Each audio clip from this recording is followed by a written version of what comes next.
이 시는 요한 바울 의사가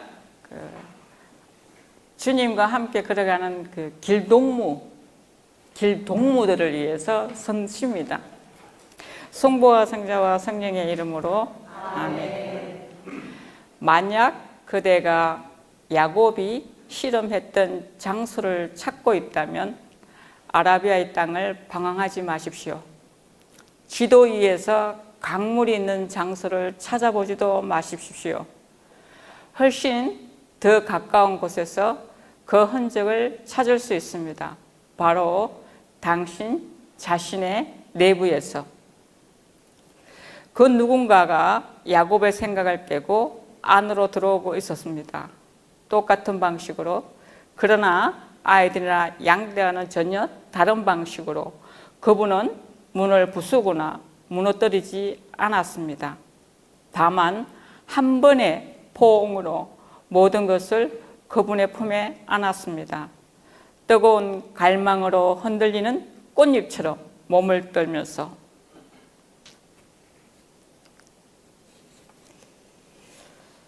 당신의 눈을 뜰 수만 있다면 온 세상이 기쁨으로 가득 차 있다는 것을 영원히 잊지 못할 것입니다. 십자가는 이성의 흐름을 거슬러 올라갑니다. 십자가 안에서는 숫자가 인간에게 패배하는 것입니다. 당신의 내부에 어떤 십자가가 세워진 것일까요? 당신을 내어주고 나를 받아들이기 위한 자리로.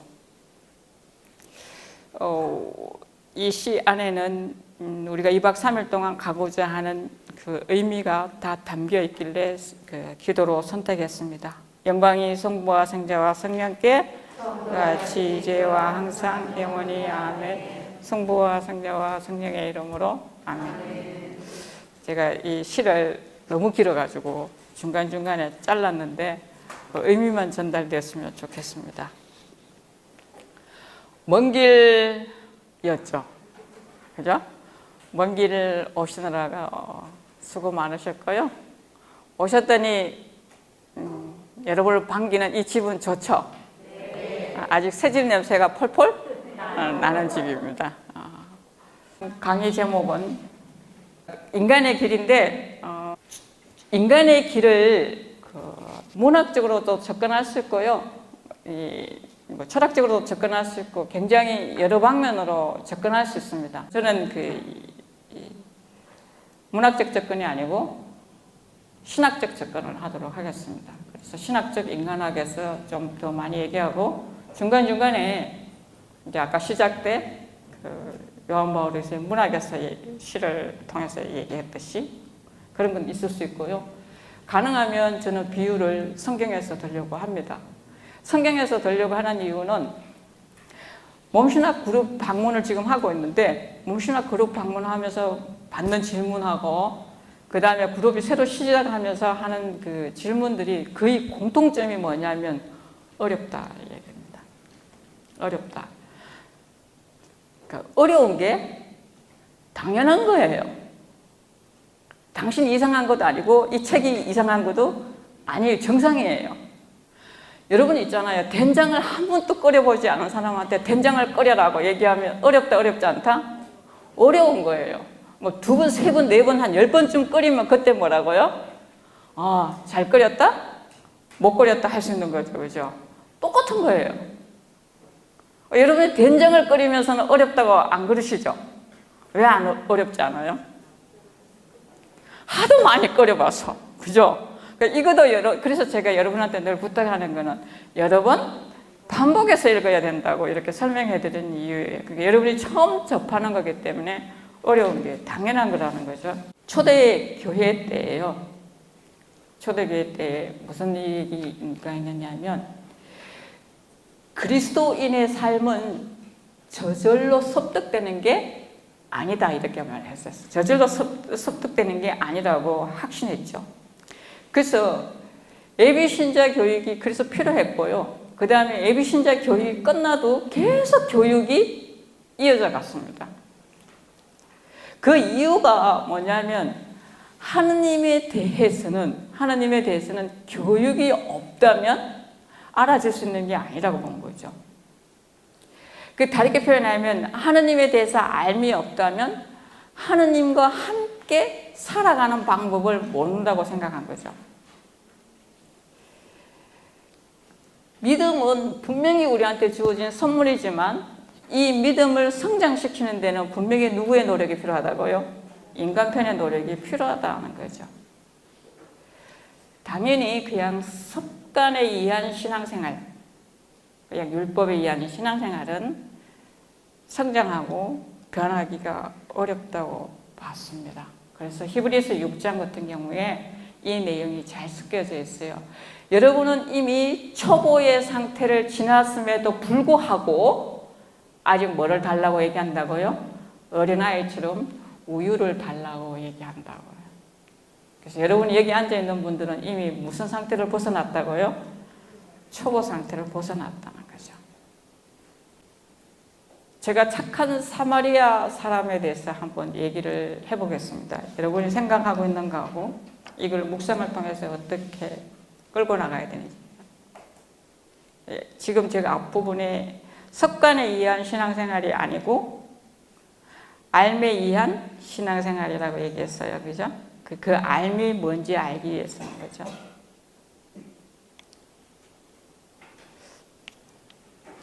사마리아 사람들 누가 나의 이웃입니까? 물는 이 성경 텍스트는 굉장히 중요하고 모르는 사람이 있다 없다 우리 신자들이라면 다 알아. 다 아는데 좀 깊이 알고자 하는 거죠. 이 복음은 인간의 두 가지 마음 상태를 얘기하고 있는 복음입니다. 대표적으로 사제격과 레위가 갖고 있는 마음과 그 다음에 사마리아 사람이 갖고 있는 마음을 얘기하고 있어요. 여러분이 그 복음을 읽으면 어떤 생각을 갖고 있을지 모르지만 사제나 레위가 좋은 사람이에요, 나쁜 사람이에요? 좋은 사람이에요, 나쁜 사람이에요? 또 이 성경 보시면요, 이 흐르고 있는 리듬이 정확하거든요. 그래서 하나만 정확하게 잘 알고 있으면 다 그 공식 안에 집어넣을 수가 있어요. 착한 사마리아 사람에서 레위하고 그 다음에 사제, 그 다음에 착한 사마리아 사람하고 두 마음. 그 다음에 또 비교해 줄 수 있는 사람이 부자와 라자로. 부자와 라자로 얘기도 아시죠? 그죠? 근데 하늘나라에 갔을 때 누구만 갔다고요? 라자로만 갔다 이 얘기가 나와요. 그럼 우리가 생각할 때 부자가 나쁜 놈이냐? 나쁜 놈 아니에요. 자, 제가 근데 레위이고 사제도 나쁜 사람이 아니었고 부자도 나쁜 사람 아니라는 거죠.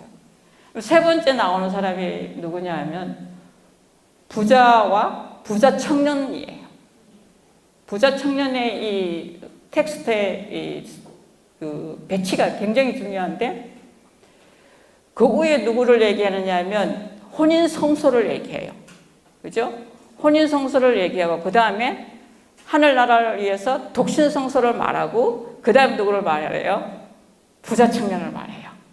다르게 말하면 혼인성소를 살든 봉헌성소를 살든 부자 청년 안에 다 들어가는 거죠. 한 인간이 걸어가야 할 길을 말하는 거예요. 부자 청년은 좋은 사람이에요, 나쁜 사람이에요? 이 질문이 우습죠, 그죠? 지금죠. 부자 청년은 나쁜 사람이 아니에요. 그러면 제가 지금까지 말했던 이쪽 편의 사람들이 갖고 있는 큰 어려움은 뭐냐 하면 다 율법에 충실했고 다 잘 살았어요. 열심히 살았어요. 문제는 자신을 향해 있다는 겁니다. 자신을 향해 있는데 자신을 향해 있다는 것은 자기한테 굉장히 충실한 사람인데 자기가 알고 있는 법, 율법, 인간이 해야 될 도에 대해서 굉장히 충실했다는 얘기입니다. 자기가 알고 있는 율법에서 뛰어넘지를 못한 케이스들이에요. 그걸 뛰어넘은 사람은 누구밖에 없었어요? 사마리아 사람밖에 없었던 거죠.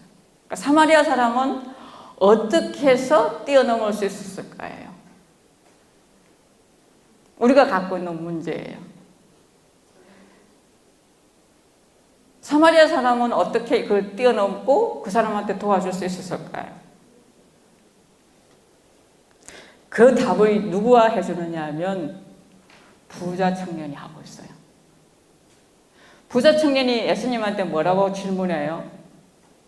선하신 선생님, 어떻게 하면 제가 영원한 생명을 얻을 수 있겠습니까? 이렇게 물어요.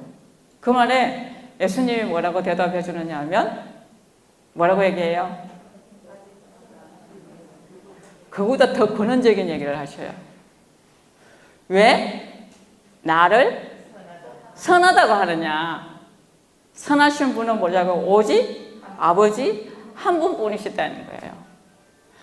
부자 청년은 정말 선하신 분이 누구인지를 몰랐던 거예요. 다르게 말하면 인간의 최종 목적이 하느님이라는 것을 몰랐던 거예요. 우리 삶에 우리 인간의 길에서 나에게 가장 중요한 것은 나의 최종 목적지가 절대 선이신 하느님이냐 이거예요. 왜 그렇게 중요하냐면 내가 절대신 하느님을 바라보면 내 안에 뭐가 있는 거예요? 선이 있는 거예요. 이 선과 이 선이 끊임없이 계속 만나면서 도달하는 게 뭐냐 하면 그 하느님이 되는 거예요. 그 하느님. 내가 믿는 그 하느님이 내가 그 하느님이 되는 거죠. 이게 완성이에요. 근데 우리는 신앙생활을 하면 할수록 이걸 뛰어넘어야 되는데 뛰어넘지 않고 어디에 갇히느냐 하면 습관에 의한 신앙생활, 율법에 갇히는 거죠.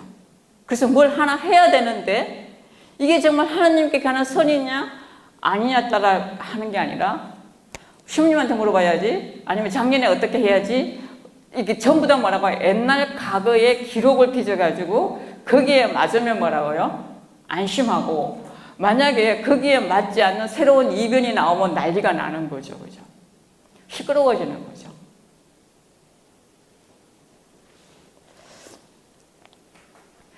다르게 표현하면요, 본성과 우리는 신학적으로 초본성이라는 얘기를 해요. 이거를 본성이 따로 있고 초본성이 따로 있지 않아요. 원래 내 본성에서 더 선을 바라보고 뛰어나갈 때 뭐가 나오는 거예요? 초본성이 나오는 거예요. 율법에 갇히면 안 되는 거예요. 그래서 구분하지 않는 거죠. 이게 구분되지 않는다고 보여준 사람이 누구냐면 예수 그리스도예요. 예수 그리스도가 그것을 확실히 보여주고, 그 다음에 뭐예요? 예수 그리스도는 원래는 하늘에 있을 때 신이죠, 그죠? 땅에 오면서 뭐가 돼요? 인간이 되죠, 그죠? 다시 어디로 돌아가요? 신이며 인간이신 분으로 돌아가는 거죠, 그죠? 우리가 갖고 있는 길입니다. 성경에서 이것을 잘 뛰어넘은 사람이 누구냐 하면 아까 얘기했던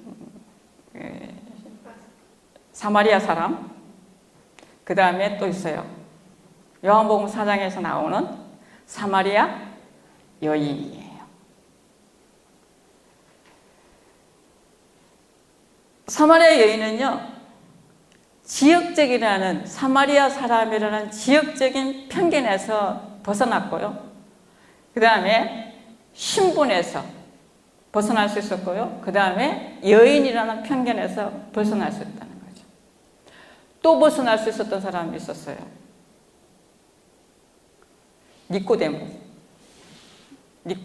요한복음 1장에서 말하는 니꼬데모가 어떻게 벗어났어요? 니코데모는 어디에 있었냐면 무화과 나무 밑에 있었다고 얘기해요. 무화과 나무는 전통적으로 교회 안에서 무화과 나무는 율법을 말합니다. 그러니까 무화과 나무 밑에 있었다는 얘기는 율법에 굉장히 충실하고 연구했던 사람이라는 거죠. 그런데 거기에서 기쁨이 없었던 거죠. 그러니까 무화과 나무 특징이 잎이 크고 열매가 작아요. 법의 종류는 많은데 결실은 적다는 얘기를 말해요. 기쁨은 적다는 얘기를 하고 있는 거거든요. 그래서 그때 불러냈을 때 뭐라고요? 부르심을 받았을 때 나타나엘은 아니 나는 여기 있어야 돼라고 말하지 않고 뭐라고요? 걸어 나왔죠. 나와서 누구를 만나요? 친구의 도움으로 받아서 그 율법에서 나와서 누구를 만나요? 메시아를 만나게 되는 거죠.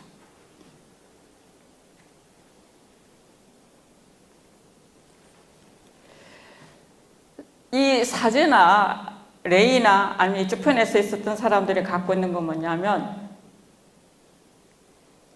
자신들의 법이 자신들이 알고 있던 법이 정말 필요한 사람에게 도움을 줄 수 있는 사랑의 실천을 막은 겁니다.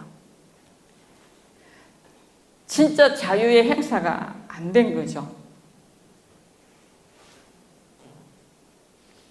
그래서 그 사람이 필요하기 때문에 사마리아 사람은 갖고 이쪽 사람들은 자기 율법에 충실하기 때문에 피해간 거죠. 우리 일상에서 이런 모습은 너무 많습니다.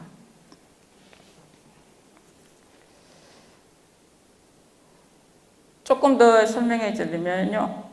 그 사마리아 사람이 그 상처받은 사람한테요.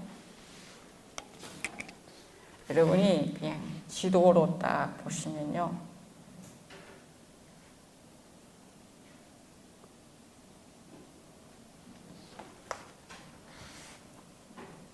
이스라엘 성지순례 많이 다니시니까 좀 아신다고 생각해요. 여기가 이제 요르단강 쪽이죠, 그죠? 그 다음에 여기가 예루살렘이에요. 그 다음에 여기가 에리고예요. 그러니까 여기서 여기로 가는 길이에요. 이쪽이 모압 지역이죠. 여기가 북이스라엘, 남이스라엘. 여기 사마리아 있고 여기가 여기가 시온산이 있고 여기가 그림짐산 있죠. 그러니까 서로 마주보고 있는 곳이에요. 사마리아 사람들은 경배를 위해서 내려올 필요가 없었어요. 그림짐산에 사면 됐으니까요. 이런 상황에서 뭐를 주느냐 하면 여기서 반쯤 아파서 누워있는데 뭐를 발라줘요? 기름? 기억나요? 기름하고? 여러분 각 방에 가면 성경 있죠, 그죠? 저녁에 심심할 때 한번 보세요. 포도주 2개를 발라줘요. 성경에서 그 기름은 믿음, 사랑, 빛, 하나님의 섭리를 의미해요.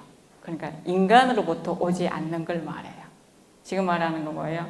믿음, 사랑, 하나님의 섭리, 이건 다 누구로부터 오는 거예요? 하나님으로부터 오는 걸로 해줬다는 거죠. 그 다음에 포도주는 오늘 어떤 데 마셔요?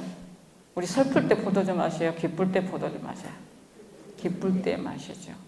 기쁨을 말해요. 사마리아 사람은 이 넘어진 이 사람이 완전히 치유될 때까지 기다리지 않고 여인숙에 만나고 가고 떠나죠. 왜 떠날 수 있었을까?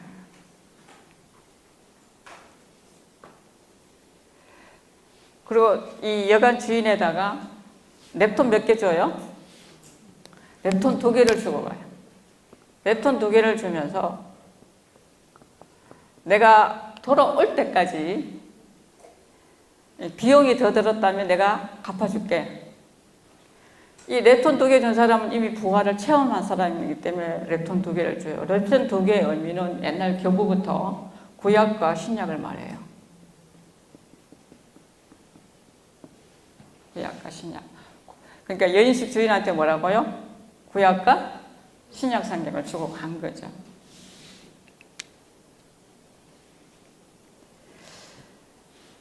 여기서 우리가 묵상할 게 하나 나옵니다. 이건 이제 성경학적으로 이렇게 볼 수 있는 거고요. 이분이 다시 돌아올 때에 만약에 치유했는데 치유 경비가 더 들었다면 죽게 그랬죠, 그죠? 더 들었다면 누구한테 준다는 얘기예요? 여인숙 주인한테 주는 거예요? 그 아픈 사람한테 주는 거예요? 여인숙 주인 사람 주는 거죠, 그죠? 그럼 여인숙 주인이 누구냐는 거예요, 나오죠. 왜 여인숙 주인이 중요하냐면, 여인숙 주인에게 주어진 직무는 뭐냐면, 이 사람한테 계속 바르고, 아픈 사람한테 계속 바르고, 치유해야 될 의무가 누구한테 주어졌다는 거예요? 여인숙 주인한테 주어졌다는 거예요. 누구에서요? 하느님으로부터 오는 것에 의해서 여인숙 주인에게 주어졌고, 여인숙 주인은 계속해서 뭐라고요? 이 사람들을 치유해야 될 이유가 있다 없다? 의무가 있다 없다? 있다는 거죠. 성령 바울에서는 여인숙 주인을 이제 보호하는 사람, 보호하는 사람, 보호를 하는 사람 이런 식으로 설명을 했는데요. 이걸 제가 약간 뒤집어 볼까요? 제가 이 결론을 얻기 위해서 이게 긴 설명을 했어요. 잊어버리지 마시라고. 이 구절 볼 때마다 지금 우리가 갖고 있는 개인의 인간성, 혼인성, 가정, 이 예루살렘에서 어디로 가고 있는 중이에요? 에리고로 가고 있는 중이에요. 됐어요? 이 회복을 누구한테 맡기셨다고요? 여인숙 주인에게 맡겨서, 여인숙 주인이 누구냐? 부활한 그리스도가 오심으로 인해서 부활한 교회, 부활한 사람을 말해요. 그럼 누구한테 주어졌다?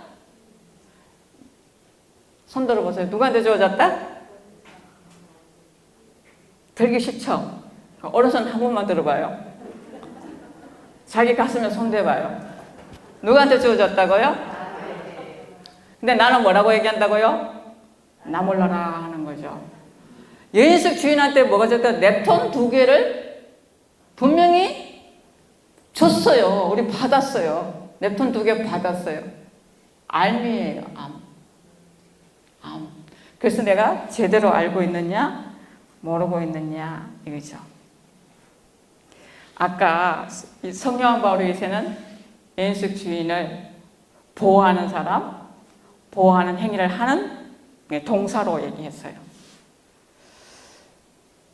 성경은 얼마나 이걸 묘하게 풀고 있느냐 하면 재밌습니다. 공부하다 보면 창세기에서 카인이 아벨을 죽이고 난 후에 하나님이 묻죠. 뭐라고 물어요? 너 아우 어디 있느냐 물으니까 카인이 뭐라고 말합니까? 내가 아우를 지키는 사람입니까? 이 동사를 썼습니다.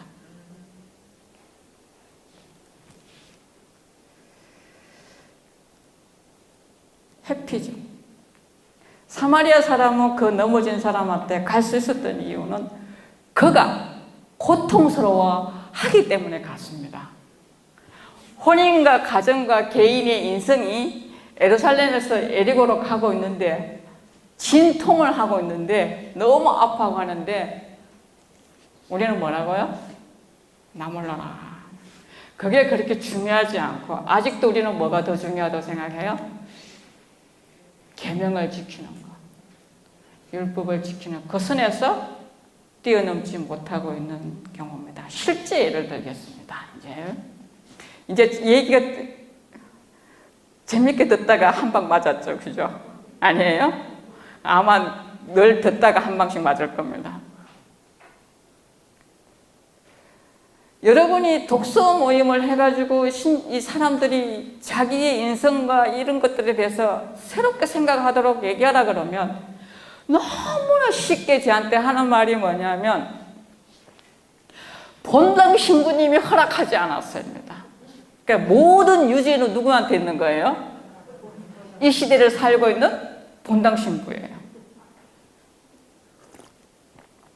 본당 신부님이 자리를 주지 않아서, 결의실을 주지 않아서.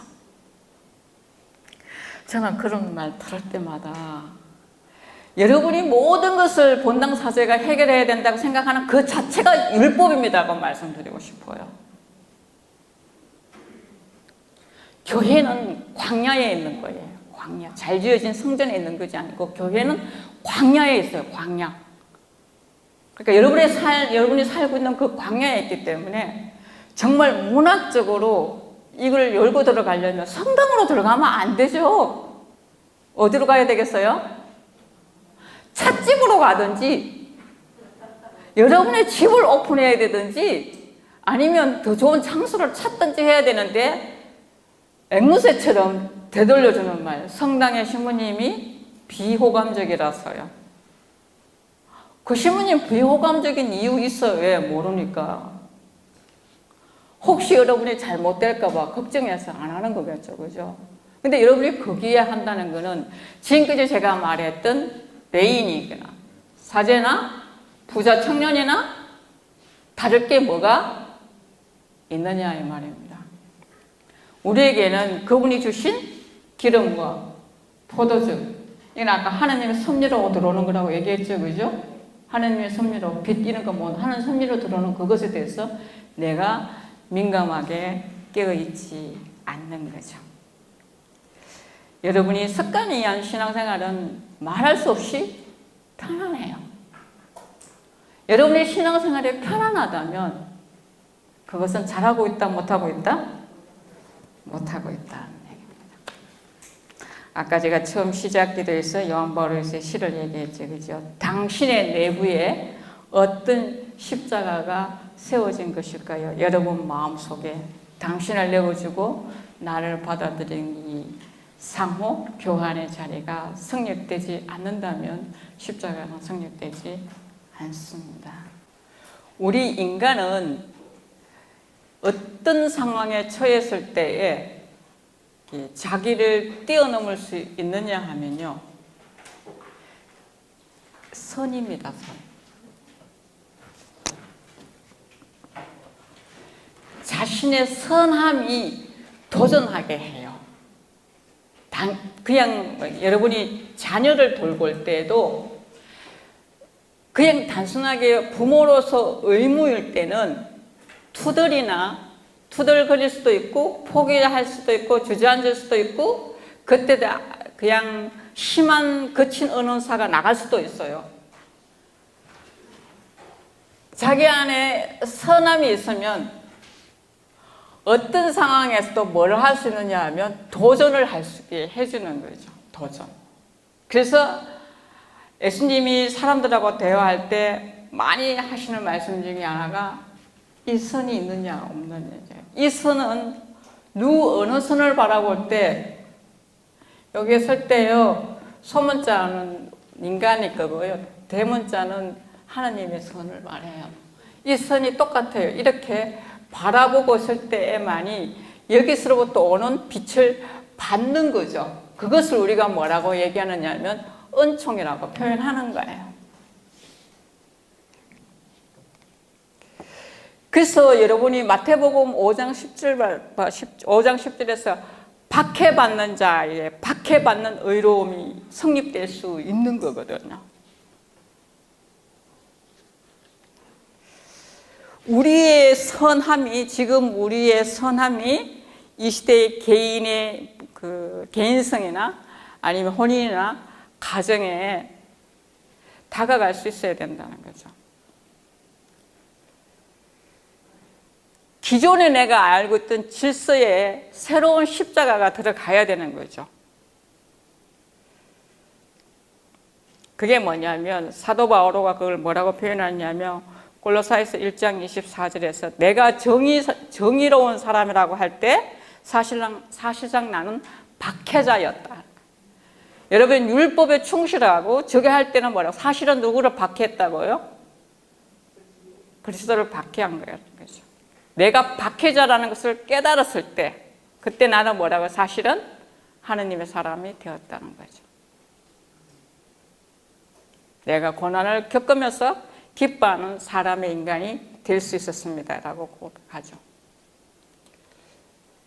사실은 우리가 교회에서 오랫동안 여러분이 들어왔는 게 교회 생일은 언제라고요? 성령 강림 대축이라고요. 그런데 조금만 더 생각해 보면 여러분이 성경을 잘 생각하면 어머니이신 교회는 언제 탄생했을까요? 어머니이신 교회는 진짜 언제 탄생했을까? 십자가 밑에서요. 십자가 밑에서 어머니이신 교회가 탄생하는 거죠. 제가 이런 얘기 해드리는 이유는 여러분이 율법적이고 습관적이고 관습적인 신앙생활에서는 이제는 제발 벗어나라. 그거는 정말 어린애 신앙이라고. 우리가 그분의 이 시대에 우리가 그분의 사람으로서 그분으로서 생활할 때는 당연하게 거절당하는 것을 받아들이겠다는 거죠. 세상과서 타협하면서 안심할 수 있다는 것은 그보다 더 위험한 생각은 없습니다. 하느님의 무한한 사랑, 하느님의 무한한 차원은요, 바로 인간을 통해서만 가능합니다. 그럼에도 불구하고 우리는 사제나 레위인들처럼 그런 모습을 띠고 있으면 곤란하다는 거죠. 오늘날 젊은이들한테 얘기해 보면 종교적인 것은 원하지 않는다고, 그러나 종교에서 말하는 영성적인 것은 원한다고 말합니다. 다른 말로 하면 교회의 전례는 원하지 않지만 교회가 진짜 말하고자 하는 정신세계는, 영성세계는 뭐라고요? 필요하다고 말합니다. 그래서 우리가 이네들한테 다가갈 수 있는 방법이 성당 가라, 고해성사 봐라, 이게 아니라는 얘기입니다. 그래서 여러분이 조금 생각을 다시 하는 기회로 삼았으면 좋겠고, 이 시대에 우리가 갖고 있는 시대적 사명이라는 생각을 하셔야 된다는 거죠. 뭐가? 여러분이 지금 어디 가서 전해야 될 필요 없어요. 왠지 아세요? 여러분이 전한다고 해가지고 누가 들을 줄 아세요? 안 들어요. 듣는 게 아니고 요즘 사람은 뭐 한다고요? 본다는 거예요. 저 집이 왜 행복하지? 저 사람 왜 행복하지? 저 사람 왜 기쁘지? 왜 나랑 다르지? 뒤에 꼭 달아요. 또 사는 걸 비슷한 것 같은데, 돈도 비슷하게 갖고 있는 것 같은데, 학력도 비슷한 것 같은데, 이렇게 나가는 거죠. 근데 뭐가 다르냐? 보고, 정말 보고 받아들일 수 있도록. 그래서 여러분이 독서 모임 하라는 이유가 우리의 마음은 넓어요. 좁지 않아요. 마음이 넓기 때문에 좋은 것도 들어오고 받아 심고 나쁜 것도 받아 심는 거예요. 내 마음의 밭의 평수가 작다면 이렇게 좋고 나쁘고 골고루 다 심을 수 있다 없다? 없는 거예요. 근데 문제는 뭐냐 하면 하느님의 뜻은, 하느님의 영역은 이 넓은 내 마음보다 더 넓다는 얘기예요. 그래서 한 번만에 그분의 진리를 도저히 담을 수가 없는 거예요. 그래서 하라는 게 뭐냐? 매일 독서라고 얘기하는 거예요. 제가 매일 읽으셔야 된다고. 매일. 지금 시대적으로 사람을 변화시킬 수 있고 우리의 이 죽음의 문화가 생명의 문화로 바꿀 수 있는 방법 중에 가장 돈 적게 들고 쉬운 방법이 뭐냐면 독서예요. 생각하게 해주는 거죠. 끊임없이. 근데 그거를 옛날의 율법적 신앙처럼 이게 내가 해야 된다 이렇게 생각하시면 곤란하다 이겁니다. 요즘 젊은이들이요 뭐라고 얘기하는 줄 압니까? 너희들이 희망이 뭐냐고 이렇게 말하면 별 희망이 없어요. 별 희망이 없어요. 그게 제일 슬픈 거예요. 이 사람들이 왜 별 희망을 안 가졌을까? 이미 불가능하다고 말한 거죠.